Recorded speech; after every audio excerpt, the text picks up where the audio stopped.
Good morning. My name is Alice Lim. I go to Joy Manhattan. And this morning, I'd like to just share with you guys how God moved in Thailand when I went on a Thailand short term mission trip about 2 months ago.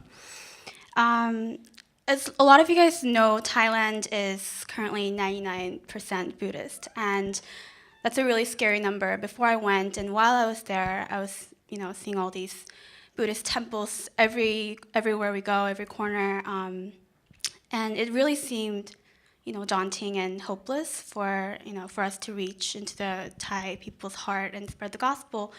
But I saw that God was already moving. God was already, doing amazing things there. And myself and Sam here and Joyce Bian somewhere out there, we all had a chance to witness that. And how he was using the weak, the Yellow Lahu people of that country to bring the whole nation to his glory. Um, on our fourth day there, we had a chance to visit the Red Lahu village. The Yellow Lahu village people, they're already almost Christians, and the House of Union, where we spend most of our time at, the kids, they're all believers. But the Red Lahu people, they're not Christians. And these Yellow Lahu people have been going there week after week for almost a year to try to spread the gospel and win people's hearts, but not a single person had come to Christ. So, we were going there. We're like, okay, we're gonna just go and see, how it is. And we were just doing, like a little praise song here, and none of us were really prepared to do anything really. And suddenly we found ourselves just kind of praying for these people because they had come and they would told us, oh, like we're sick, we have a headache or we have some, disease. And I myself was kind of standing in the back taking pictures as other members of our mission team were praying for healings. And because we were short on the number of people who could pray for them, I just kind of stepped in and started to pray for people as well. And it turned out, I didn't know at the time, but I prayed for two village chiefs. They had two village chiefs of that village, and one of them was healed. And not only that, I saw everywhere my other team members, the healing was breaking out everywhere around me. And I don't know why, but we were all crying. I think it was really God's heart. Just moving our hearts to show us how His heart was breaking for the people in the Red Lahu village. And that day, so after all that was done, we were there for maybe an hour. Um, four people out of the village came to accept Christ. It was just so amazing to watch. And one of them was the village chief that I prayed for. He said his dizziness was gone. He said he was healed.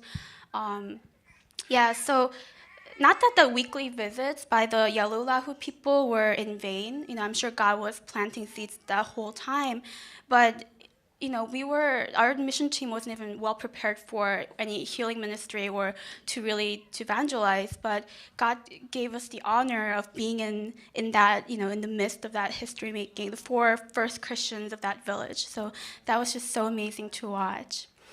And towards the end of the week, we had a chance to visit the local Christian school that a lot of the Yellow Lahu children attend. And we taught for about 2 hours, and we were leaving. We were walking to our truck, and this little girl just out of nowhere just popped out, and she was like, "Hello," and I was like, "Whoa, you speak English?" And she just kind of linked her arm with mine, and she started to walk me to my truck, and she just started sharing her story. I didn't ask for it. She just started sharing her story, and she said that she's from a poor family, and she lives with an Australian teacher because she has seven siblings, and her parents can't afford to raise all of them. And she learned English from the Australian teacher, and she's from Burmese, so she speaks that, as well as Thai and one more language I can't remember. So she speaks four languages. And then casually I asked her, "Do you believe in God?" And she said yes. And I said, "Oh, do you love God?" And she just looked at me. She said, "Yes, I love God so much that sometimes when I think about God at night, I cry sometimes." And I was just so moved by that simple confession of love that, sorry. And this girl, her name is Asui, and her dream is to become a missionary. Um,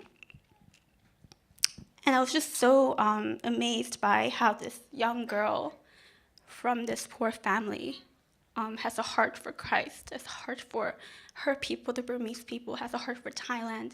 And she said, "Oh, I want to go to America, take me to America." And I said, "I want to pack you up and take you with me." And yeah, Yellow Lahu people and girl like Asui are definitely the weak. They're ethnic minorities, and a lot of them don't have Thai citizenships. They have no legal rights. A lot of them don't get education at all. But the ones who do, God is using them against the world's expectation to bring the entire nation of Thailand, I believe, to Christ.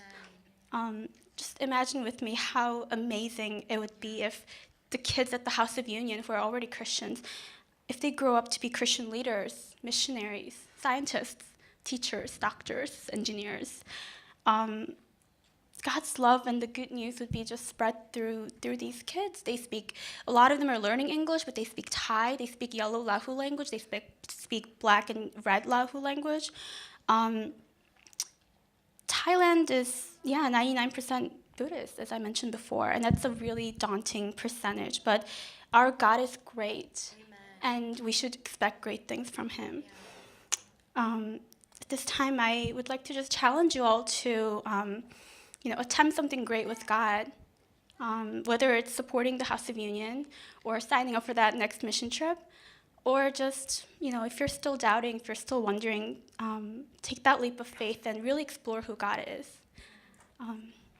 And I'd like to just ask for a quick prayer request.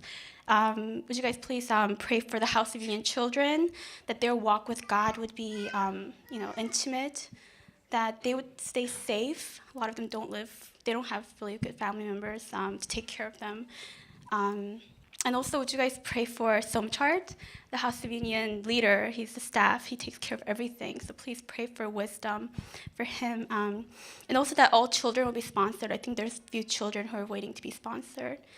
Yeah, and that's all. Thank you, everyone who supported my team so we could go to the mission trip. Thank you.